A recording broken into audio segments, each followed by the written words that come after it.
নমস্কাৰ স্বাগতম জনাইছো টেক লাৰ্ণিঙৰ অন্য এটা ভিডিঅ'লৈ যিসকল ছাত্ৰ-ছাত্ৰী এই বছৰ মেট্ৰিক পৰীক্ষা দিব 2025ত তেওঁলোকৰ কাৰণে এটা গুৰুত্বপূৰ্ণ আপডেট লৈ আহিছো যদিহে আপোনালোকে এই চেনেলত প্ৰথমবাৰৰ কাৰণে আহিছে তেনেহলে চেনেলটি সাবস্ক্ৰাইব কৰি কাষৰ বেল আইকনটো প্ৰেছ কৰিবলৈ নাপাহৰিব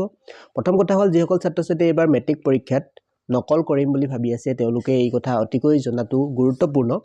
অৰ্থাৎ সেবাৰ তৰফৰ পৰা ঘোষণা কৰিছে যে যদিহে মোবাইল ফোন নকল কৰিবলৈ চেষ্টা কৰে তেওঁলোকক 3 বছৰৰ বাবে এক্সপেল কৰাব আৰু লগতে এমসিকিউ কুৱেশ্যনৰ ওপৰত এটা গুৰুত্বপূৰ্ণ আপডেট আছে যে তেওঁলোকে এমসিকিউ খিনি অৰ্থাৎ এমসিকিউ মাৰ্ক তেওঁলোকে 13 মাৰ্ক পাব লাগিব এমসিকিউ কুৱেশ্যন খিনিত 13 মাৰ্ক তেওঁলোকে পাব লাগিব তেতিয়াহে পাস কৰিব এখানে এবার এসএসএলসি 2025 এবার অলপমান ডিফারেন্স আছে এবার যেটা মানে course subject English maths science আর সোশিয়াল এই চাৰিটা সাবজেক্ট ওএমআৰ আছিল এবাৰো আছে কিন্তু এবাৰ পাৰ্থক্যটো এইটোৱে এবাৰ ওএমআৰটো ইণ্ডিপেণ্ডেণ্টলি পাছ কৰিব লাগিব আৰু সেই ডেছক্ৰিপটিভটো ইণ্ডিপেণ্ডেণ্টলি পাছ কৰিব লাগিব বেলেগ বেলেগে পাছ কৰিব লাগিব যোৱা বছৰ একেলগে আছিলে এবাৰ একেলগে নহয় আৰু বেলেগ বেলেগে পাছ কৰিলেহে পাছ কৰিব পাৰিব সেইটো চেঞ্জ কৰা হৈছে নিয়মৰ ভিতৰত আৰু এটা নতুন উইচিক ছাবজেক্ট এটা আহিছে য়োগা এণ্ড ফিজিকেল এডুকেশ্যন বুলি নতুনকৈ সংযোজন হৈছে এবাৰ আৰু এইখিনি কথা চিচিটিভি কেমেৰাটো আগৰ নিচিনাকৈ আছে এবাৰ থাকিবই লাগিব